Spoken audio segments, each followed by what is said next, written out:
Dobrý deň, vážení kolegyne, vážení kolegovia. A najlepšie nakoniec, a toto bude echt problém. No a vlastne som posledný, tak snáď nebude vadiť, ak to bude o nejaký milimeter dlhšie, pretože mám nejakých 60 slajdov. A máme vlastne my trošku taký problém, ktorý by sme chceli prezentovať. Je to atypické, ale môže sa to stať každému, kto je v nájme, alebo takže nie je vlastník. Michalovi sa to nestane, lebo on sám sebe si konár píliť pod sebou nebude. Takže my sme vlastne hrad, ktorý písomná zmienka je 1290. Ja som prišiel na hrad v roku 2005, robiť nejaké expozície tam a tak, s tým, že ma v 2007 nominovali na predsedu občianskeho združenia kvôli Eurofondom, nakoľko Modrý kameň je Slovenské národné múzeum, múzeum babkárskych kultúr a hračiek, a je to štátna organizácia, čiže nebola príjemcom pomoci z Európskej únie, tak sme vymysleli občianske združenie, aby sme dačo získali. No a vlastne tým pádom sa o ten hrad staráme nejakým spôsobom. No má to svoje výhody, sme v nájme, je tam kaštiel, je tam vlastne celé zázemie od toaliet, je tam cukráreň, je tam pitná voda, je tam proste všetko. Čiže to zázemie tam je oproti iným hradom, ktoré musia bojovať o každý liter vody, o všetko, tak my nezaslúžene vlastne máme kompletne všetko. To sa týka aj stavebného materiálu, kde vlastne nám to dovezú až do nádvorie a proste naši robotníci nemajú ten problém, že by to robili proste veľké trasy niekam damprom, alebo proste kadejako, hej, že je to jednoduché. Takže toľko snáď tomu hradu. K službám cestovný ruch ešte je tam dobrý, pretože tam je ročne 35 000 návštevníkov. A tí vlastne navštevujú aj hradnú ruinu, respektíve tak poviem, ju navštevovali, pretože od roku 2013 je to stavba, kde teda vstup je zakázaný návštevníkom.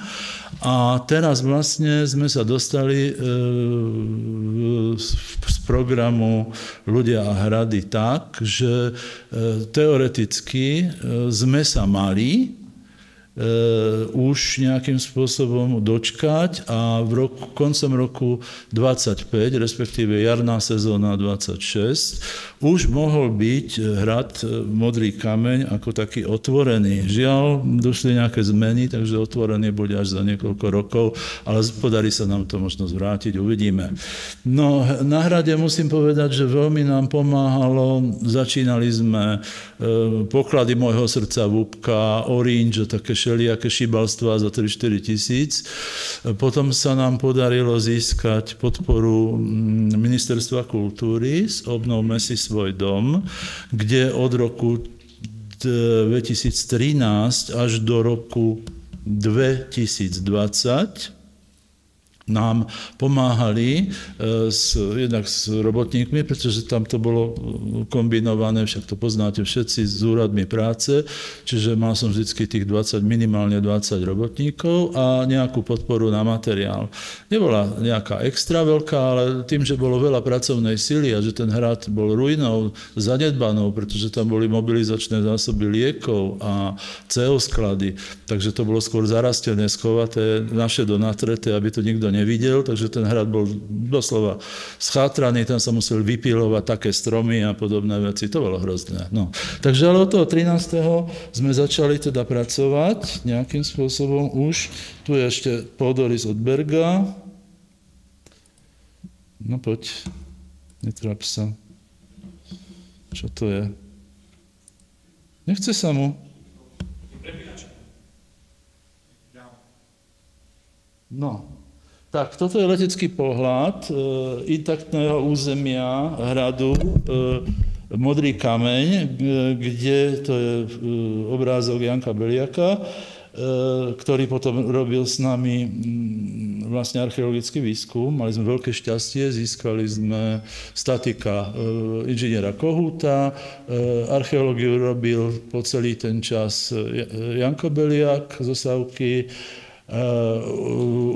našich murárov učil Albert Lloydl zo začiatku, chodil pomáhať, ukazoval našim robotníkom, ako sa to má robiť, murovanie historickou maltou a tak.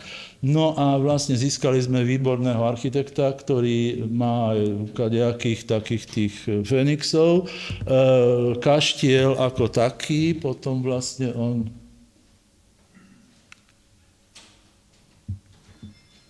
čo to je? To není dobré. No nevadí. Kaštiel proste ako taký projektoval inžinier Žolt Pap, čiže potom robil aj projektovú dokumentáciu na hrad, takže tam vlastne už sme sa dostali niekam na skutočne profesionálnu úroveň. A túto profesionálnu úroveň, o tú sme sa mohli oprieť a začali sme teda budovať vlastne tú ruinu do nejakého stavu obnovy pamiatkovej. Začínali sme spadnutým múrivom, ale ono nám to nejak nechce. Aha, tu je to. Takto nám to funguje, že vlastne vypadol, lebo totiž tam boli cementové opravy škárovania. Tým pádom tam zostávala vlhkosť a to všetko jedného krásneho dňa spadlo dole. Našťastie nie na návštevníkov.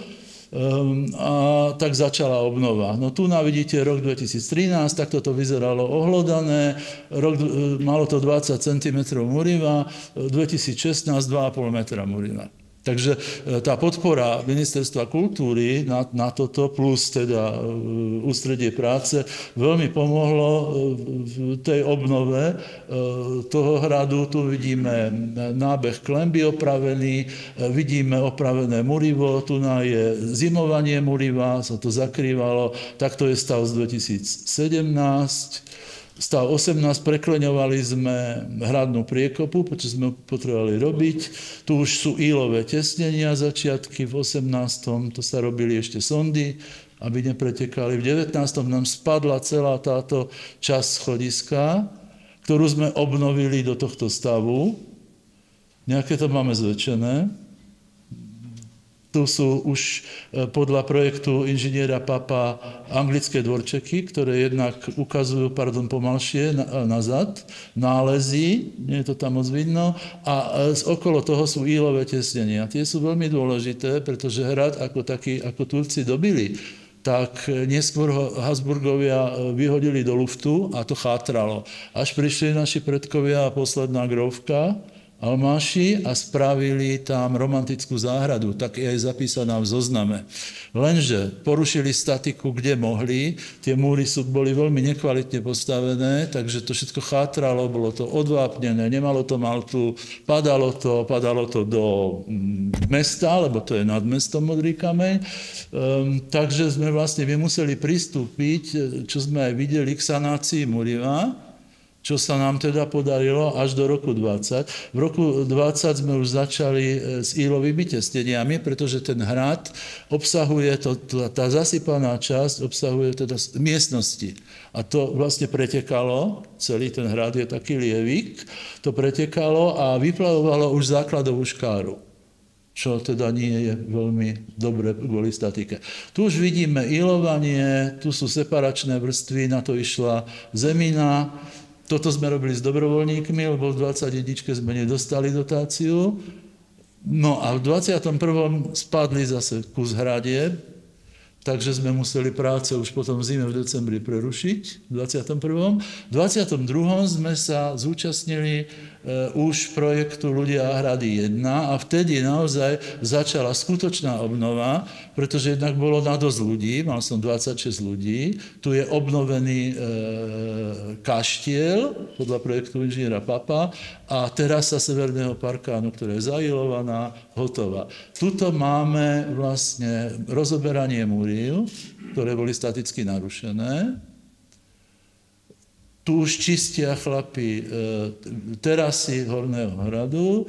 Takto vyzerá, vidíte tie múry, tu prosím podržať chvíľu, vidíte tie múry, ktoré sú prázdne, vyhlodané. Tam bol betón, železobetón, socialistický. Ďakujem. Musíš tlačiť. Čo? Aha, pardon, som negramotný. Takže toto všetko sme vyhlodali od betónu, železobetónu, poctivého, socialistického. No a aj tu to vidíme. A tu už je príprava, tam už je íl a tam už vidno začiatok ílovania, ílového tesnenia, ktoré vlastne, tu je vyplňanie tých múrov, ktoré ste videli tam na tých dronových snímkov, čiže to plynule vyplňané do 3 metrov. Tu sú už opravené všetky múry a koruny a už, ako vidíte, ide íl. Tuto máme jeden múr terasy, ktorý sa rúcal, lebo bol založený na hline, čiže na ničom.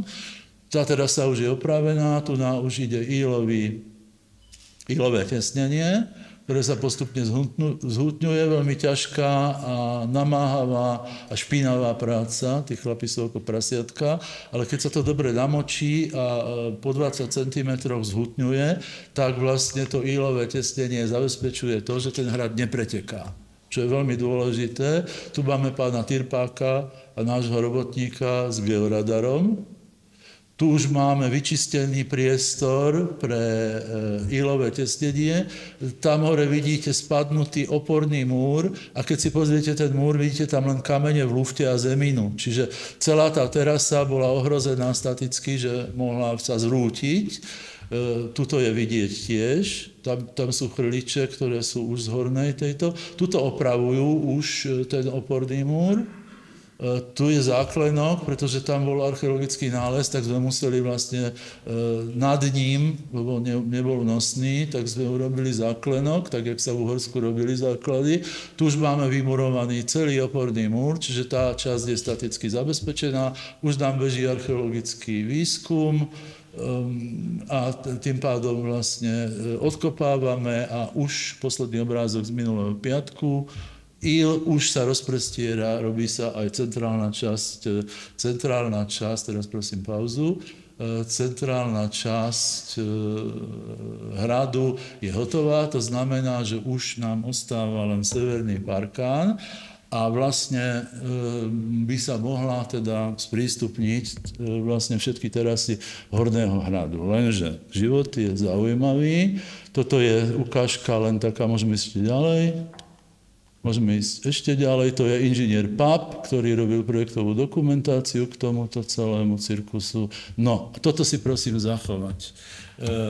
Prečo vlastne o tomto hovoríme ako o probléme, nie len pre cestovný ruch, ale aj vôbec, čo sa týka projektov od 20 do 24, pretože udiela sa taká zaujímavá vec, mali sme vždy podporu, robili sme to celkom vraj slušne, štátny pamiatkový dohľad chodil, Miško Šimkovič chodil, čiže všetko bolo tak akože temer idylické, mali sme peniaze, mali sme ľudí, všetko fungovalo ako malo ešte do roku 24, toto vidíte, nás čakalo v roku 25. Tu sú súčty dotácií, ktoré vlastne išli do toho hradu, a to išli z Obnovme si svoj dom, tam je len 20, koľko išlo, ale týka sa tej terasy, ktorú sme opravovali, ktorú sme videli, a následne teda Ľudia a hrady 1, to je 22-23, a 24 čiastková, tých 233. Prečo o tom hovorím?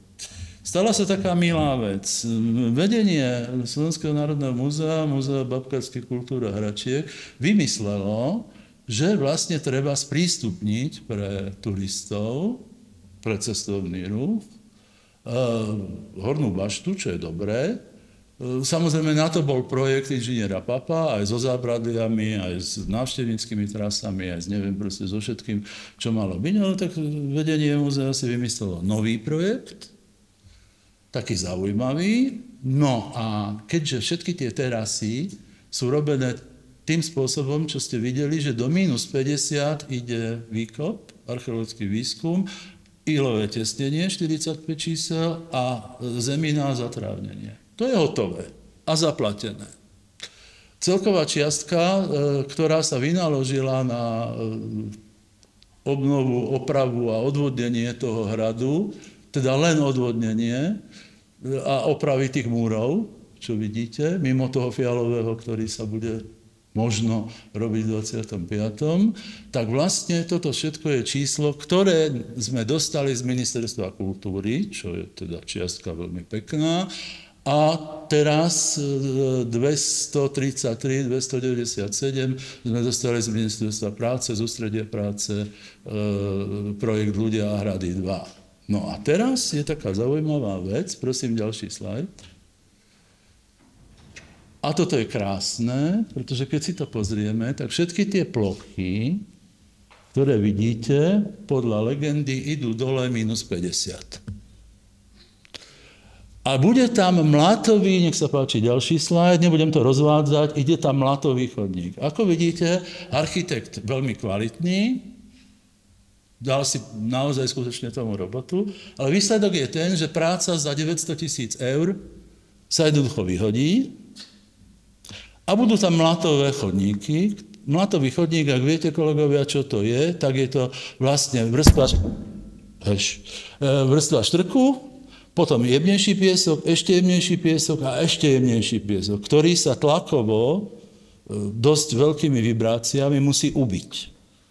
Ovšem, na rozdiel od ílu, tieto štrkové a pieskové vrstvy pretekajú.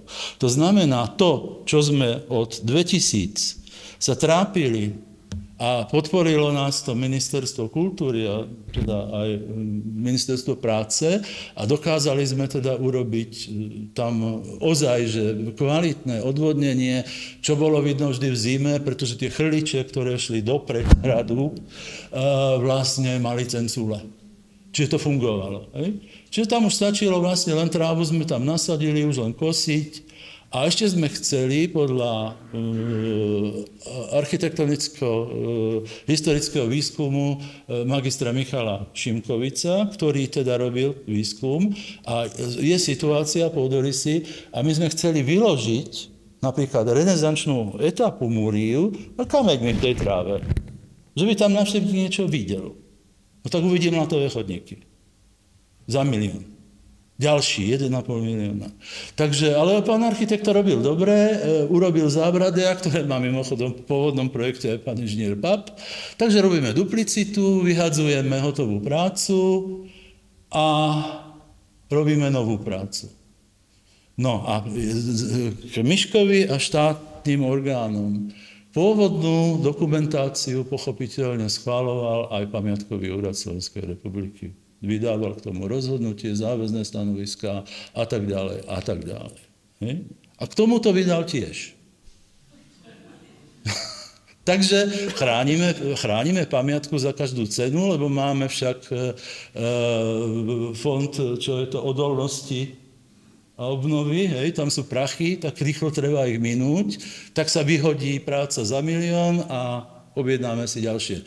Ja som varoval, že je to blbosť, nedali si povedať, dali to normálne, sa to obstaráva. Takže takto si žijeme na Slovensku na pamiatkách, prosím pekne, pani kolegovia a dámy.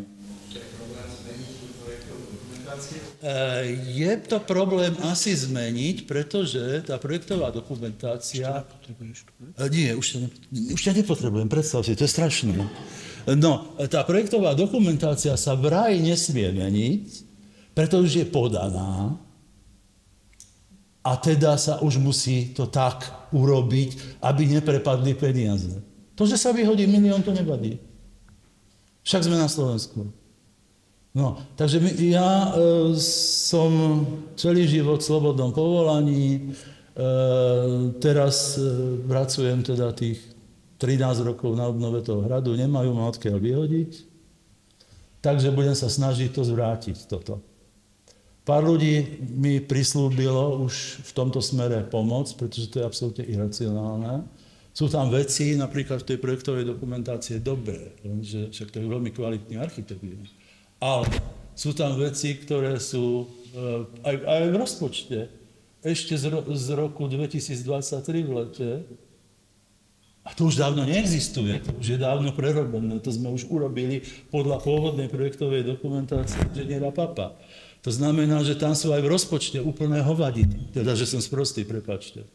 To znamená, že to je celé veľmi rýchlo napadnutelné a možno, že sa nám to aj podarí, alebo sa nepodarí, no to čo? Nejaký milión. Takže aby ste vedeli, a i tak šedá, ako sa u vás hovorí. No, takže to je asi tak všetko, takže vlastne ten cestovný ruch tým pádom, ak toto vznikne, bude zaujímavý, pretože tie štrkové a pieskové vrstvy, takzvaný mlad, sa bude musieť ubíjať. To sa ubíja vysokými tlakmi. To znamená, že tie hradby dostanú teda sakra zabrať, pretože nám zakázali používať aj silnejšiu žabu, len na to zhutňovanie, pamiatkári, aby sa nenarušili hradby vibráciami. A teraz budeme robiť silnými vibráciami obrovské matové plochy. No a tak. Takže asi tak. No nebude, však už je, na čo, tak sa to vyhodí a urobí sa to iné. Ale to nie je, ale tak čo potom zase urobia nové odvodnenie nejaké? No, architekt, keby sme sa vrátili, má do minus 50. Keď sa to vykope do minus 50, tak sa získa pôvodná niveleta, na ktorej bolo ilové tesnenie. A rúrové vedenia, separačné fólie a tak ďalej, a tak ďalej, a tak ďalej. Hej? No, čiže celé odvodnenie pôjde dopreč. Tak. Áno, teraz. Áno, takže budeme mať chodníky mlatové, hej? Odvodnenie treba, na čo? Návštevník potrebuje chodníky, nepotrebuje odvodnenie. Takže toto je taká zaujímavosť, ktorá v pamiatkovej obnove nie je bežná, si myslím. Vymysleli to na vlastnú hlavu asi veľmi dobre. Ja s tým, ako vidíte, veľmi nesúhlasím, takže preto to aj prezentujem, aby ste vedeli, že aj takéto sa vám môže stať. Dajme, vy, čo ste v nájme, tak investor, respektíve správca, alebo témer vlastník si vymyslí, čo si na vlastnú hlavu a presadí si to, že to nemá logiku. Na čo? No asi tak. Takže len toľko to. Buď rád, že ten hrad si kúpil. Áno, ja viem. Takže asi tak. Ešte musím skutočne veľmi poďakovať všetkým zúčastneným, ktorí sa do tohto momentu toho zúčastnili, to znamená to Ministerstvo kultúry, Ministerstvo práce via Ústredie práce, via Úrad práce vo Veľkom Krtíši, ktorý je atypický a stará sa a zaujíma sa, čo pozná iné úrady práce, tak to ale to je skutočne skvelý úrad práce, veľmi nám uľahčuje prácu, veľmi nám pomáhajú. Mám 20 Rómov, z toho, teraz momentálne, z toho 10 pomocných, to rotuje, do mesiaca sú vonku, sú ďalší, a mám 12 Rómov, murárov, ktorí sú na tom hrade od začiatku obnovy, 2013. Sú to veľmi kvalitní ľudia, dokonca aj mnohí vyučení a jeden z maturitou, rozmýšľajú hlavou, že keď príde s výkresom, že tomuto nerozumiem a má logiku, že nie je to celkom dotiahnuté, čo sa stane vždy, nemôže byť všetko projektové dokumentácii. Takže veľmi dobre robia tí ľudia, sú na to hrdí, škodia autami do práce, lebo si zarobili, lebo ľudia hrady je pomerne slušný platený projekt.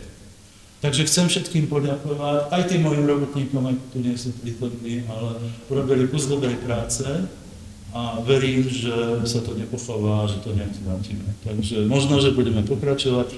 Na budúcej konferencii povedem tento cyklus.